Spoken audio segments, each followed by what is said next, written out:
Today I'm speaking with Dr. Garrett Ryan of the ToldInStone YouTube channel. The ToldInStone channel has amassed tens of millions of views and hundreds of thousands of subscribers, making videos about daily life in ancient Greece and Rome. For the few of you who have yet to check out his channel, I highly recommend it, and Garrett was gracious enough to come onto the podcast and have a conversation with me. Without further ado, Garrett Ryan. The thing I'm principally concerned with is just hearing a little bit more about yourself, again, both personally and professionally. With a lot of content creators, they quite quickly begin sharing about their past, their personal life, so on. So I just wanted to know, how did you get interested in history to begin with, and specifically in ancient Greece and Rome? And then a little bit more about your educational background, what you did during your PhD, and then I know you were a lecturer for a period of time before being a full-time content creator. So if you could just detail some of that, that'd be great. Okay, sure. Sure. Well, thanks for having me, first of all. So I've been doing stuff on YouTube seriously for about a year and a half now. I've had a channel for longer than that, about 3 years, but it's only been anything like a career for about the last year or so. So my interest in Greece and Rome, like many interests, it's hard to put a beginning on it. I always was fascinated by the past, but if I had to pick one, I don't know, origin story, I suppose is when I went to Rome with my parents for the first time. I was 14, and as an American, of course, going to Italy is a big thing. I was lucky to go so young. Sure. And I think seeing the great buildings of Rome, the Pantheon, the Colosseum, the Forum, seeing where history had transpired, that was really touching. It moved me, I think. I've never really gotten over that first impression of Rome. And so I think that if there's any one moment that kick-started my interest in the ancient past, that was it. So in high school, I did Latin as my elective language, which, again, is hard to find in the U.S. So I got lucky. My high school had it. And then as an undergraduate in college, I majored in classical languages. That, of course, put me on the track to do nothing besides classics as a career, because a classical degree has very few practical applications. But so I went to grad school to get my PhD at the University of Michigan, and my field, so it was Greek and Roman history, it was an interdepartmental program, and my PhD, my thesis was all about the cities of Roman Asia Minor, what's now Western Turkey, and I explored how public spaces in cities shape interactions between the Romans and their subjects. And so I would look at things like agoras, basilicas, and say, how is this a stage for interaction between, subject and conqueror in this case? So that was my thesis. I thought it was fun, but the book that I made from that had probably sold about 5 copies. So make of that what you will. And then I taught as a lecturer for 2 years after finishing my PhD. At the University of Michigan and at a couple other institutions in southeastern Michigan. And while trying to apply for tenure-track jobs in my field. And those, unfortunately, are very few and far between. And so after my second year of lecturing, when I could not find a good tenure-track job and was offered only more one-year positions, I left. So I can't do this for the next 10 years of my life, go from place to place to place every year. I wasn't sure what I was going to do next at that point, but I knew it had to be something besides just being a lecturer. And I tried to create the initial version of ToldInStone 1.0. It was actually a travel company. It was meant to be historically focused travel. And I would create content online and kind of help people plan trips to Rome and Greece. To no one's surprise but my own, that didn't work. And so I began. I think I'm a bit surprised, actually. I think that's actually quite a good idea. I mean, from an expert sort of point of view, leading people through trips like that sounds actually a lot better than what a lot of other people seem to do. I thought it was fun, but unfortunately, I didn't have any kind of reach then. I had a hard time creating an online profile, and that led me to ToldInStone.com. That's why I created my website, and eventually to my YouTube channel. But the real Kickstarter there was I decided, after the failure of the travel venture, to write a book, which ended up being called Naked Statues, Fast Gladiators, and War Elephants, which is just a compendium of the more ridiculous questions asked by my students over the years, and then the responses I gave. So it was there's sort of paragraph long responses, or sorry, like essay length responses to all these questions. Brandon was hoped to be kind of an engaging style. And to promote this book, I created my YouTube channel, ToldInStone, which I thought I would preview some of the answers in my book on this channel and then bring them to a wider audience. Um, and so initially, nobody really noticed. ToldInStone did not grow quickly at all, despite promoting it pretty aggressively on places like Reddit, Quora, you name it. But eventually, in April of 2021, I had one video out of absolute nowhere go viral. And that was my foot in the door to make ToldInStone more than just a kind of small scale passion project. And since then, so the past year and a half, I've devoted more and more of my time to making ToldInStone into basically what I do as a job, to my astonishment. I'm branching out. I keep trying to improve the channel, but that's sort of the origin story for what I do. It grew from serendipity, basically. What was the video that ended up taking off first?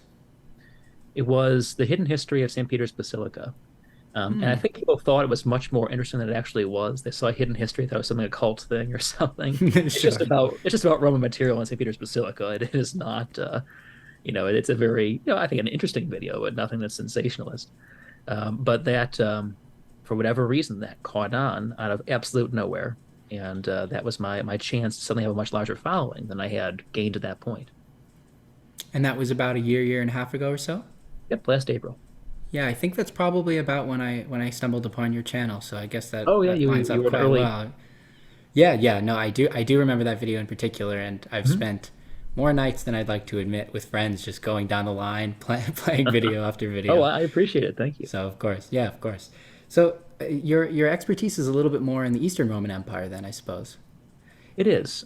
So most of my reading back when I was doing my formal research was things like Greek epigraphy, Greek inscriptions, and excavation reports from sites, mostly in what's now Turkey.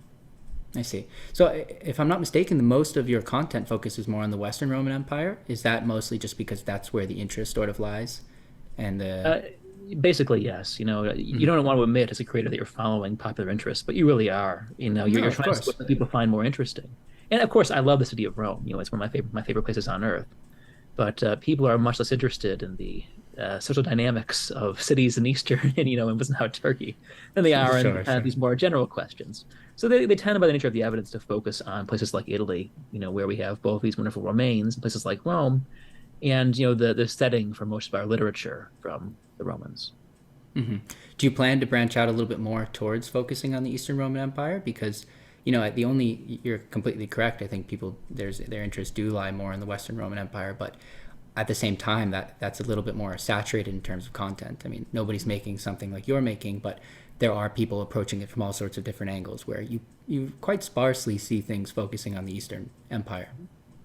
Well, you're right. And I actually do plan to do more of that. So my hope is, kind of a sneak peek. So in 2 weeks, I'm going to be starting a new channel alongside ToldInStone. Oh, wow. So focus on history, pretty much historically focused travel. And so a lot of my footage from all of these sites around the Eastern Mediterranean will be featured. These kind of journeys I've made to remote ruins in Turkey. And so trying to capture both that travel interest and, again, the wonderful scope of Roman remains in places like Turkey, Cyprus, Jordan, you name it. Yeah, that was one of my later questions, is taking a peek into the future and seeing. So is that related at all with your trip to Alaska? Because you've also teased that a little bit in terms of how you might be branching out. So is that sort of another project entirely, or is that, well, don't want to get no spoilers, but no, yeah, well, it's fine. By the time this comes out, the video will come out anyway, so it'll be good. Sure, great. But yes, actually, so the Alaska video, what I'm doing in actually October 11th is the plan right now. Hopefully that works out. I'm going to be releasing 2 videos simultaneously, one on ToldInStone and one on the new channel, about this. It's a railroad, actually. There was it's kind of one of the great forgotten engineering projects in American history. It was a railroad built in the most absurd terrain you can imagine, from these copper mines in the interior of Alaska to the coast. And so they had to go literally over glaciers, through this river. It had icebergs that smashed the rivers, over permafrost, through a giant swamp. Wow. And it's this wonderful project that everyone's forgotten about because the railroad has been abandoned for 80 years. And so I did this sort of quest in the Alaskan wilds to find this railroad, which is still there, it turns out, in the wilderness. I actually found the tracks, and some of the buildings are still there. And so it's an experiment to see how far people will follow me on ToldInStone outside of Roman history to see if people want that content. And probably not. I think it's gonna do terribly well, but it was fun for me. And also a way for me to launch this new travel channel, which is again about this historically inflected travel, kind of journeys to the past. And so we'll see. I hope it's going to be a nice addition to the ToldInStone network, but that I remains. imagine that it will. I mean, speaking as who's probably a representative viewer, I mean, I think most people, if they take an interest in the ancient past, they're probably broadly more interested in history. So I'd imagine that it's going to appeal to quite a few people. So that's exciting. I mean, again, that was an extension of the question I was looking to ask was not only what will future work look like, but are you looking to go into different time periods, different cultures, different. So that's very exciting. Oh yeah, hopefully it works, but we'll see. Optimistic. Optimistic. So your focus, I mean, you touched on this a little bit in the answer to the first question, but your focus is really more on the niche, more mundane aspects of day-to-day life. And I had a question as far as whether that was somewhat engineered or at this point, I mean, the way you've described it thus far is that it was quite organic how you came about making these videos. I mean, you had the beginning was really the book, where the approach was the same as your videos, which is focusing on the more mundane. Is that sort of a tactic to get people interested in the topic more broadly, or is that something that you just find a little bit more inherently interesting? You mentioned that these were questions that your students were regularly asking, of course. So I guess that's the fundamental motivation. But is it also supposed to be a way for people to get their foot in the door? Well, yes. So it is really both organic and engineered. So right, it springs from what I think at least is popular curiosity. Actually, what I know is popular curiosity. Which really, to a degree that I think teachers often fail to realize, centers on daily life, on how people, ordinary people, not Caesar, not Cleopatra, Gaius Sixpack or whatever, how these people live their lives, how they went to the baths, how they lived, how they died, and so I think that the human interest is often neglected, and people find that fascinating for that reason when they see it on the internet. So yeah, it begins from what I assume popular interest to be. And it's also a matter of my own fascination. Because for me, the best videos are ones from which I learn something.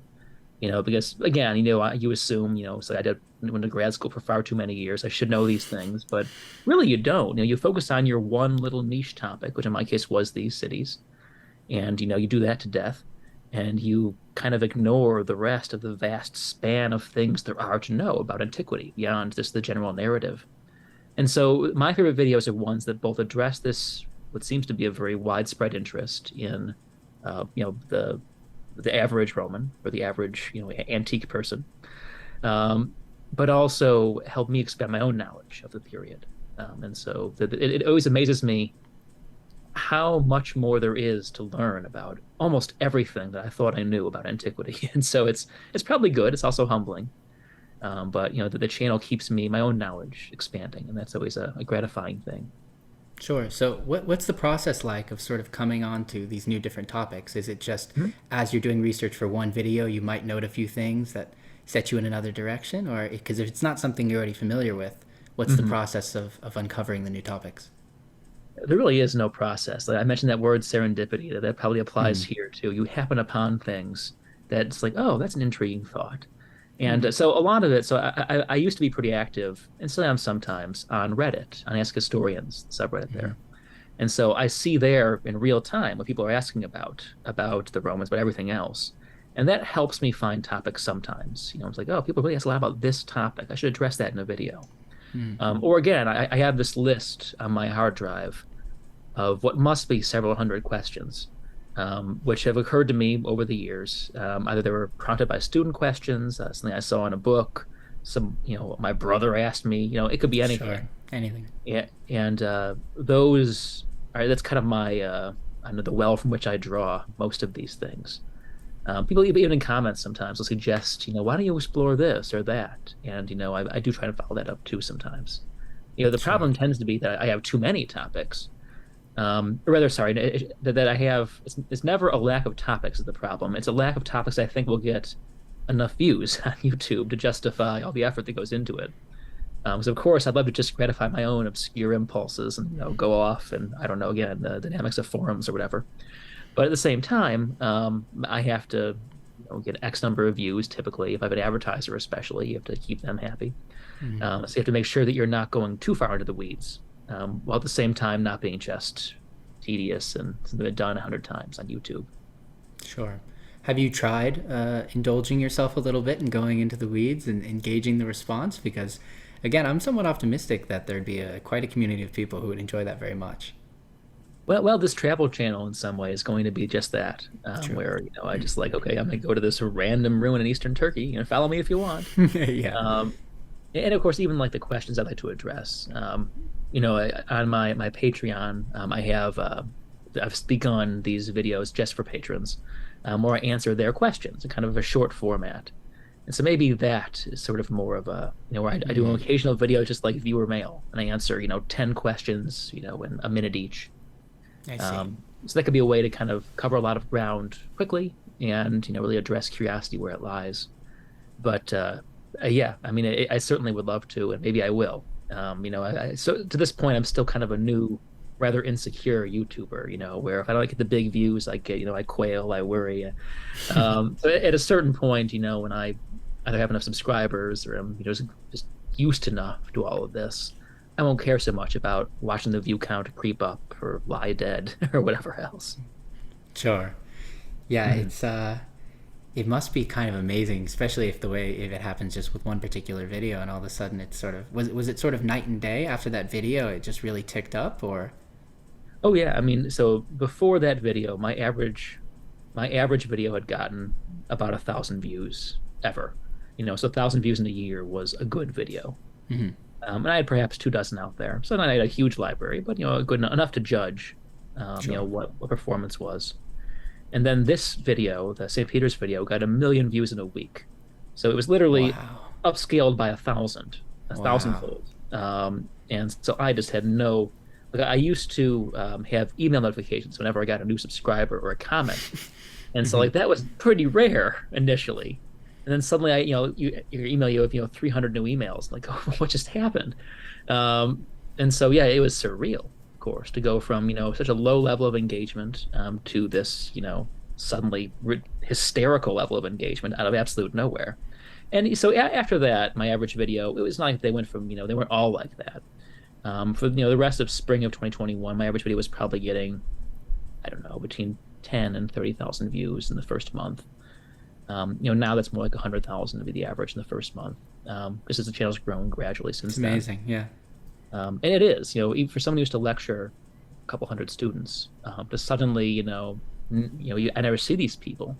Like, well, yourself, I suppose. Occasionally you meet somebody, online, Sure. but typically, you just have this silent audience of 100,000, could be 1 million people who you're touching in some way. You're brushing their lives with this video, but it's a one-way street unless they comment or something.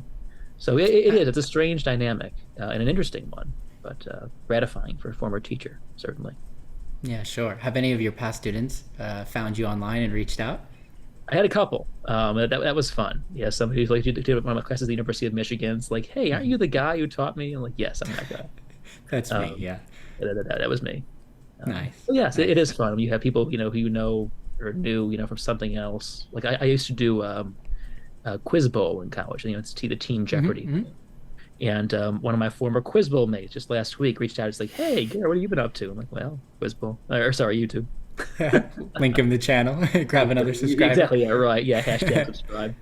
But so yeah, it is. It can be. It's a fun kind of a social experiment. You're reaching out to all of these people, and some reach back in interesting ways. And yeah, it's again still surreal, even a year and a half in, that these short videos, these really glorified slideshows about Greece and Rome, generate this kind of interest. I don't know why it happens. I'm delighted it does, but it's it's baffling. Sure.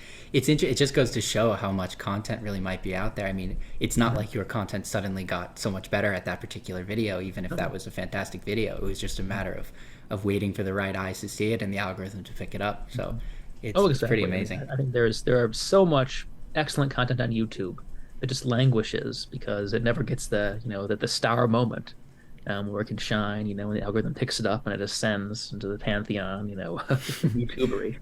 Yeah, exactly. Okay, so I wanted to throw out a few of the big, broad questions. The first of which is, in your opinion, what is the motivation to learn history? And I'll save you stating the cliche of those who don't learn history are failed to repeat it. And it's not to take away from the truth of that statement. It certainly is the case. But I would argue that it goes well beyond just avoiding mistakes. And I think there's an enriching aspect to it. And I wanted to see if you could comment on that a little bit. Well, absolutely. I mean, I think that, I always tell my students on the first day of classes that if we learn one thing from history, it's that we learn nothing from history. That, both we as a species that make the same mistakes, and that, of course, the world is always changing. It's not like history so it's like the Romans viewed history as a series of exempla, as great men and their deeds from whom you could emulate or shy away from if they were a good or a bad example. And that, of course, is a very time-honored and still, in some ways, cited model of history. Biography follows this model. But history in the grand scale, right? History just as the past viewed as a great conglomeration of things. Yes, I mean, I guess the answer I would defend my department with, if asked by the dean or whatever, would be that the past is another country, it's a foreign country. That that whether or not you learn anything concrete, whether or not you learn X or Y or Z about the Romans, being confronted with such an alien society, and it is alien, even though it seems so similar to ours in many ways, forces you to re-examine your own assumptions about how the world works and your place in it. And it's the same reason that we think travel is enriching, that by being confronted with the differences, you have to negotiate your own place in your own world. And so I think that, right, that the difference informs, and that history is the great source of difference, with which we can throw at students and have them, kind of find themselves in contradistinction or, against it. How much more do you think we really have to learn? How much more is out there? I mean, of course, there will just probably be a somewhat endless number of artifacts, especially from the Roman Empire. But do you see that dwindling over the next couple hundred years, and we'll reach a point where we know as much as the record allows us to? I mean, as someone who wrote a dissertation on, all of the constituent little bits of data, we always find new things to say about it. Whether they're useful or not, I don't know. But scholars find, that's how we stay in business. In a relatively small data set, we find, we invent new interpretations. So yes, obviously there's a point at which it gets asymptotic. You kind of get closer and closer to the point at which you discover all of the obvious stuff. Even like in metal detecting, for example. They've gotten better and better the last 30 years. They find all these hordes of coins, and there's fewer and fewer in the market now because, they find all the obvious ones. I mean, so there are exciting new frontiers. Papyri, for example, we've only deciphered and published a tiny fraction of the papyri discovered in Egypt in the last century. There's many, many more to be published and brought to the public's attention. Things like the papyri at Herculaneum, the birch ones from the Villa Papyri. Those, we only have a tiny fraction translated or opened even. There's new developments. We're using things like basically CAT scan technology to read them virtually. And so I think that not so much that our data set will improve, but our technology will, and we'll find new ways to access the past through existing artifacts. I mean, at the same time, do I think these discoveries will fundamentally change our view of antiquity? No. I think that we have the narrative as we have it is pretty much what we're going to find. But we will flesh that picture out, and I think keep finding new ways in a broader sense to relate antiquity to our own period. To find ways to make it relevant, whether that's through books that examine texts and make them, like there was a book, what was it, the Swerve, it's all about Lucretius and De Remina Naturae, which the man in the streets never heard of, or hadn't before that book anyway, but suddenly it becomes relevant. You bring it to the attention of the wider public through this very well, argued book. And so I think that even if the supply of discoveries dries up, as it must, inevitably do sooner or later, the stock of interpretations, or rather the possibilities of interpretation, will not, as long as curiosity remains and there's still an audience for this sort of thing. Which I guess with say the humanities and education, it might not, but you hope it does. I think the human curiosity springs eternal, and having things like YouTube, where someone who's just casually browsing can stumble upon a ToldInStone video, any kind of video, that makes it easier. The internet's not great and all kinds of things, but it does make possible discoveries that, unless you're like living next to a giant academic library, you wouldn't make otherwise. So I guess that's my answer. That yes, that we'll find physical remains, and decipher new remains in the future, but the real exciting part will be the continued process of interpreting and making relevant the things that we discover. Sure, yeah. I talked to Dr. Ian Morris a little bit about this in the Oh yeah. context of, in the context of archaeopaleochemistry and related kind of new disciplines that are emerging. And, you're talking about reading these with CAT scans. And the question I posed to him was, where are we at this stage? Are we at the point where we're already quite far along using some of these advanced technologies? And his thought was, we're really just at the beginning, and the depth of knowledge, just as you say, that we're going to get with the artifacts that we have at present is just going to be a bit mind-blowing. So it's very exciting how it's essentially an entirely new yet exactly the same category of, Right.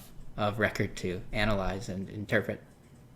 Yeah, I mean, I think in the past, these artifacts, historically, classics have been very much an insulated discipline, one that had its own methods and its own, way of doing things, and really didn't interface very much with things like chemistry, with things like, computer analysis. And now I think it's become less and less of an insular field, and one that's integrated much better into, the sciences, into, it's one, I think that as the bar to entry to classics has always been so high because of the languages. You need so much language training to read this stuff. The time is coming in probably a few years where my iPhone will read Greek better than I do. That's not far off at all. It's amazing. It's amazing. It is, and it's both kind of depressing for someone who did all that language training, but also Sure. inspiring, and that it brings eventually the full nuance of all these languages to anybody. That's of course what we always want as an educator. And so when things like that happen, when the barriers are dropped by technology, then it becomes an endeavor that's not just confined to us few classicists in our ivory towers, and that I think is a very encouraging thing. And whether the funding is there, the interest is there, I don't know, but the possibilities certainly are. And let's hope that that holds true in the future too. Yeah, absolutely. And how is your Greek at this point? How is your Latin? Oh, I'm sure they decayed terribly. I don't read them very often because so much of it's a good and a bad thing. There's so much is available in translation online. Sure. So I get lazy and just like, okay, I'll read this in English. I need to do this in Greek. Yeah, yeah. And so you do that enough, and you kind of start to slip. So I'm sure it would come back if I read more Greek and Latin. But I used to do it pretty regularly when I was doing my research. All these inscriptions and other texts that I had to read in their original language. Now I just I've gotten all YouTube soft. I'm reading English mostly, a little bit like a French and German. Inevitable. Sure, Of sure. course, yeah, I've slipped. So I need an admission of Very- guilt. No, definitely. It's very easy to understand. I mean, it would be, imagine what your day to day would look like if you had that hour of day of Greek and Latin. It's not going to happen. It's not realistic, Yeah, unless you are. I should treat it kind of like a jog, something you do to stay healthy. Exactly, exactly. Sure. I'm morning Greek, and I actually used to do that. I would get up in the morning and read like a Really? page. Yeah. Now again, I've gotten old and lazy, so I don't. But I used to. Sure. Would you say, is there sort of a consensus upon, because many of these documents have been translated, but is there anybody who sort of challenges those translations? Because I know, for example, this is an issue in the Bible. I mean, it really depends on how you do the translation. So are there still groups of people who are actively retranslating it to see sort of what the net outcome of that is and comparing it to the most popular translation and seeing what can be derived from there? Well, as in any translation, of course, there's no perfect match. So there's always, room for interpretation, room for stylistic differences. On most texts, it's really just a matter of, people trying to sound new translations. I'd say that the definitive texts, the Aeneid, the Iliad, the Odyssey, those are translated again and again because they both seem so central and so relevant. They're read by a lot of people who don't know the original languages. And there is so much more room for artistic choices in text like that. So Robert Fagles is the great translator of those three epics, and so those are the ones that I read first before I read the originals. But there are so many others. Like even with the Aeneid, it's kind of fun to go back and compare, let's say, a dozen translations of the Aeneid. And of course, some people will do it, where the lines rhyme. Sometimes it's free verse, sometimes it's iambic pentameter, you name it. So form varies, tone varies enormously. How much do you want to make the text feel relevant? Feel like it's my contemporary English. We want to feel a little archaic, kind of like a King James Bible feel. And so it's, I guess, you see the choices at play in every translation. I actually, when I was in grad school, I entered a few times like these contests in a creative translation. It's kind of a fun thing to do. And it was always, kind of an enjoyable challenge to like take some weird text and turn it into, English verse or whatever else. So you got kind of an inkling of how this works beyond just the mechanical level of, okay, this is that word, this is that word, this is that form, this is that, adjective or adverb. So yes, it's still happening, for the reason that, again, the interpretation is the new frontier in the classics, and always will be. And that when it comes to a few of these texts, above all the works of Homer and the Aeneid, that are assigned to high schoolers, basically, and college students, yeah, sure. There was demand for new translation, and therefore a continuing series of new ones being commissioned and created by people who are good at this sort of thing. And it's fun to watch. Absolutely. Do you think high school might be potentially a bit too early on to introduce some of these texts? Because the reality is the way that they're taught and introduced in high school is with a relatively high degree of superficiality. Maybe Sure. Perhaps that would be. And I think that's probably so many things in high school. I think there's no greater disservice you can do to a book than make high school students read it. Because, true. Again, even if it's a great work of literature, it's the way it's taught, it makes you just despise the book. You have to, do your underlining or whatever, The what does this metaphor and, mean? yeah. You just do it to death.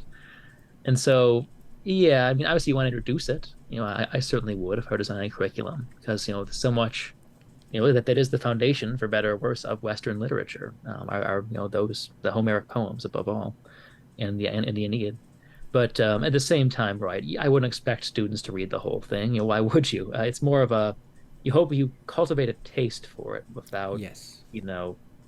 bludgeoning them with it, so they no longer care about learning more about the text. Sure. Okay, so I'll throw out another sort of big general question that's related to some of the previous. So, I mean, again, as an educator, you fundamentally the ultimate goal is to get as many people as knowledgeable as possible on the things that you're looking to communicate.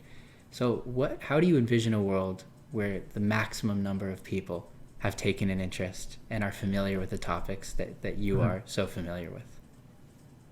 Oh, that'd be an interesting world. I will say that, numerically speaking, believe it or not, this is that world.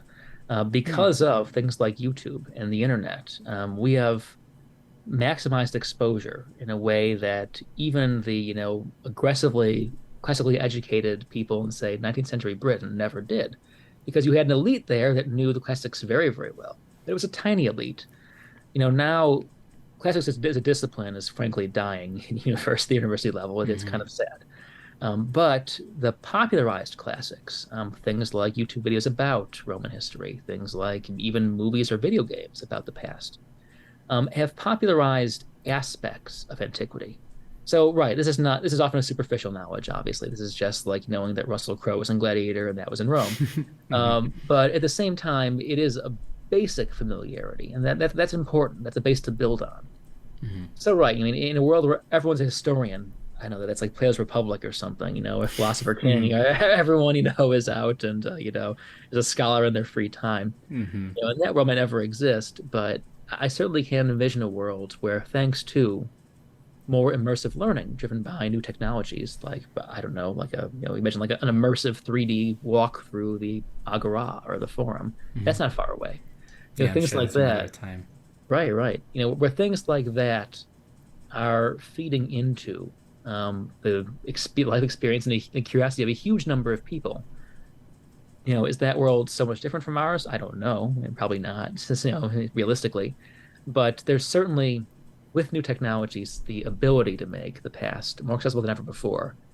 will that make us, wiser, more attuned to what's going to happen in the world? Yeah, probably not. Hmm. But at least there's a potential, and the chosen few who do decide to learn more will have the resources to do it, more easily than ever before. Yeah, definitely, definitely. And do you think Rome and Greece have a bit of a special place in terms of what might offer various benefits to people? I mean, it's very easy to argue that ancient Rome and Greece played a disproportionate role in getting Mhm. us where we are today, as compared to many other different time periods Sure. and civilizations. But do you think that there's something special about them beyond just their dominance?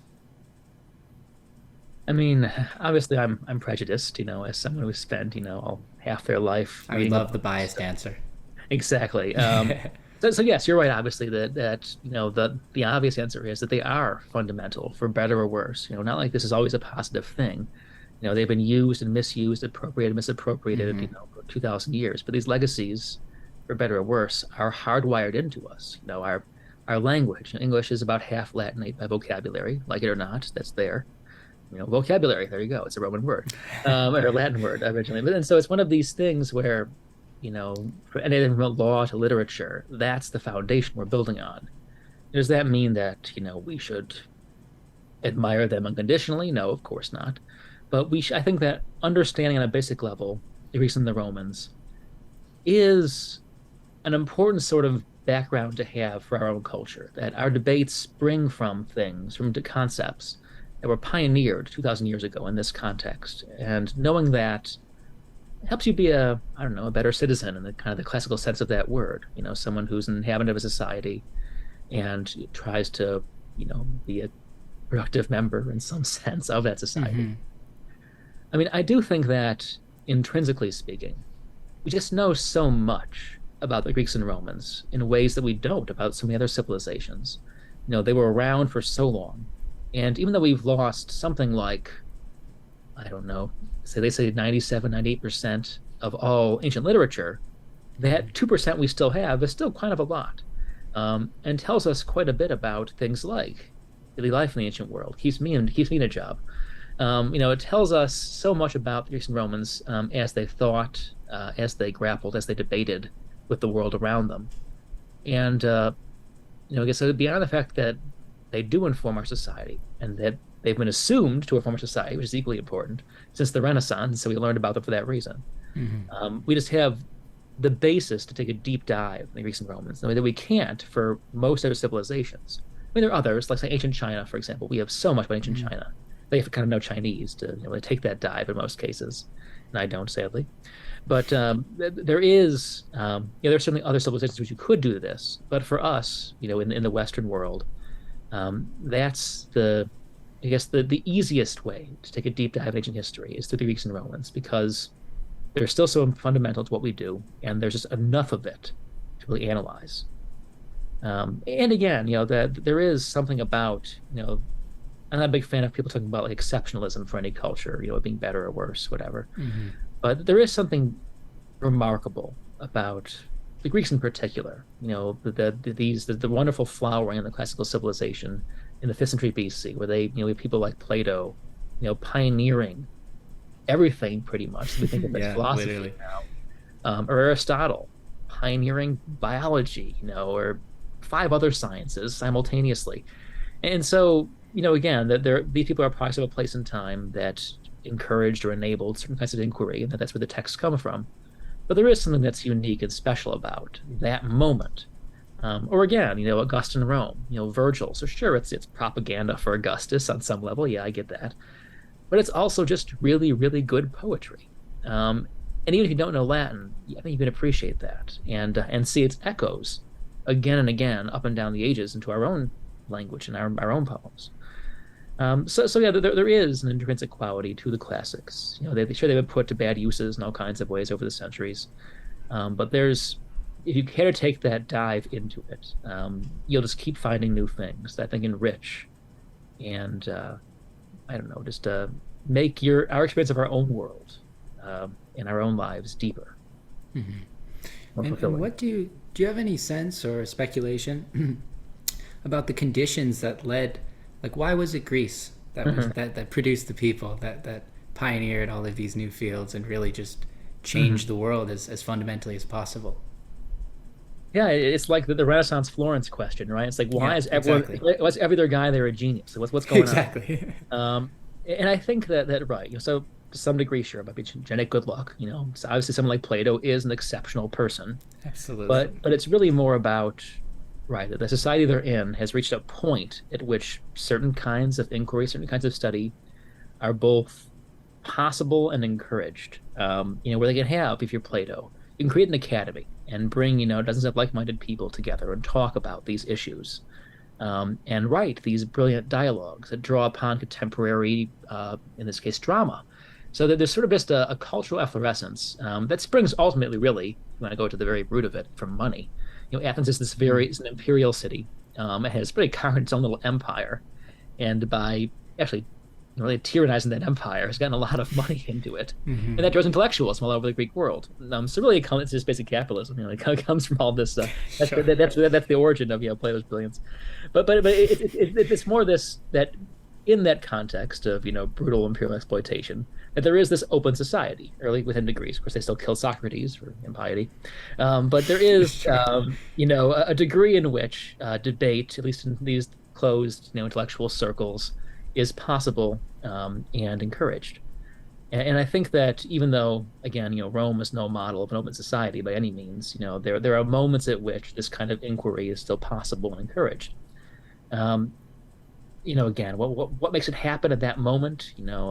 I have no better idea than anybody does, but I think that there's certainly certain preconditions are met, whether economic, whether cultural, and there's just enough tinder for a spark like Plato to really catch fire. There's probably a Plato born every minute, but how many of them, are able to do things like the Athenian one, the Athenian example did. It's just a matter of opportunity. Yeah, no, absolutely. It's kind of amazing to consider if the circumstance was right for so many people, the contributions that they very well might have made. So I'm just curious, not in any objective sense, just in your own preference and interest, after the ancient Greece and ancient Rome, what would you say your I suppose just biggest interests are in history? Which other civilizations are most captivating and interesting to you? I've done the most reading in American history. Yes, I've always been fascinated by my own country's history, and different eras, like the era of westward expansion, for example, and the Civil War. Again, I'm nothing like an expert, but that's something that I've always, these books behind me are kind of a selection. Probably about half of those are American history, actually. Interesting. And so I'd love to do much more on ToldInStone, for example, about the legacies of Rome and America, ways we've used and abused the classical legacy. I mean, as far as ancient civilizations go, I've always been fascinated by China. Again, I don't know Chinese, so that limits my engagement with it. But I did a class at Michigan my last year teaching there that was called Rome and China. And I compared the Roman and Han Chinese empires on these various bases. And it was pretty superficial, to be honest. It was only a 15-week freshman level class. But it did, even that, brush with the sources was enough to bring out both these astonishing similarities, in how you run a pre-modern empire. The Han Chinese Empire and the Roman Empire are about the same size, both geographically in terms of population. They flourished at the same time on opposite ends of Eurasia, but are so fundamentally different, incredibly different on the cultural level, just diametrically different. And so it really, again, like I mentioned, how the great play of history is being confronted with difference. And so there you confront Rome with its opposite, really, or at least with its, kind of funhouse mirror parallel. And you see how things that we take for granted, Rome in the Western imagination is kind of the paradigmatic empire. It's how we think ancient empires work, because that's our cultural inheritance. And then you have in China an equally ancient, but totally different way of approaching everything in society. Literature, philosophy, rulership, military, you name it. And so I think that that would be my next ancient deep dive. We're learning a lot more about China, and I'd love to do a series at some point that took the comparison to the next level. But I'd probably read a lot more about Chinese, the Chinese civilization, maybe even learn Chinese to do it, and that wouldn't be quick. So it's yeah, so there's so much more. Again, even like I mentioned, even within the class that I'm supposed to know about, I'm always finding new things, and there's so much beyond it. So, it is a useful and humbling thing to be confronted, be told, to be constantly realize how little you know, and to discover these new worlds that are yet to be conquered by at least by my reading, um, new worlds to survey. So yes, so hopefully much more to read in the future about all many different directions. Yeah, no, that's fascinating. I'm one of the future guests that I'm having on is Tamim Ansari, if you're familiar Hmm. with him, and he wrote a book, Inventing Yesterday, and this is a big portion of the book Hmm. is just discussing about the how fundamental some of these things seem and how they're just sort of, Hmm. as he calls them, constellations. And he Hmm. goes also into depth about how ancient China and Rome may have influenced one another and interacted to certain extents. But I Oh, guess it's it's a fun. whole other topic. Oh yeah, yeah. Well, It's a fun debate. Well, again, thank you so much. I really appreciate you taking the time. Very, very interesting, and big fan. Trying not to fanboy too hard, of course. Nobody enjoys that, but really, thank you for taking the time and speaking with me. And if you're ever available in the future, I'd very much like to have another conversation. Oh, it's my pleasure. Thanks for having me on.